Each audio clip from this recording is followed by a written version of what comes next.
For more on the UN and other diplomatic efforts to end the fighting in Gaza, we turn once again to Robert Pastor. He's a senior advisor on Middle East conflict resolution at the Carter Center and professor of international relations at American University School of International Service. He joins us from Washington. Thank you, sir, for again being with us. As we just heard, Hamas and Israel rejected the UN resolution calling for a ceasefire. So where does that leave the possibility for a cessation of fighting? It's a very important step that the United Nations spoke unanimously in support of a ceasefire.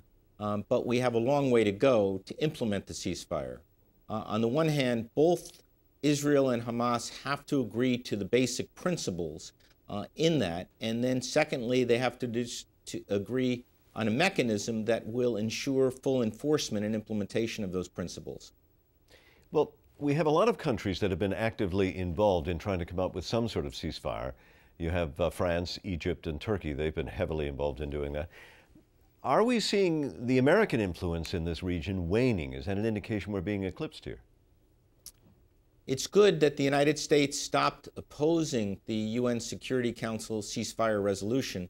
It would have been better if we had begun to support it and played a leading role. In the absence of that leadership role, it's very good that both the UN Secretary General and the French President have been playing an important role in trying to get first Hamas to stop the rocket fire and Israel to open up the crossings and withdraw from Gaza. Is there a danger, perhaps, that you have too many competing peace plans out there?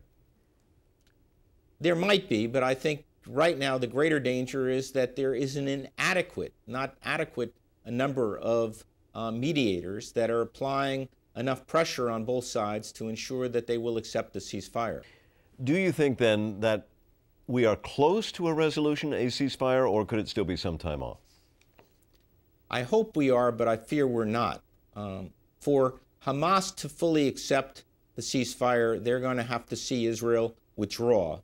And I don't believe Israel will withdraw until the rockets stop and other things are in place. So I think it may take longer. Robert Pastor, an expert on Mideast conflict resolution. Thank you, as always.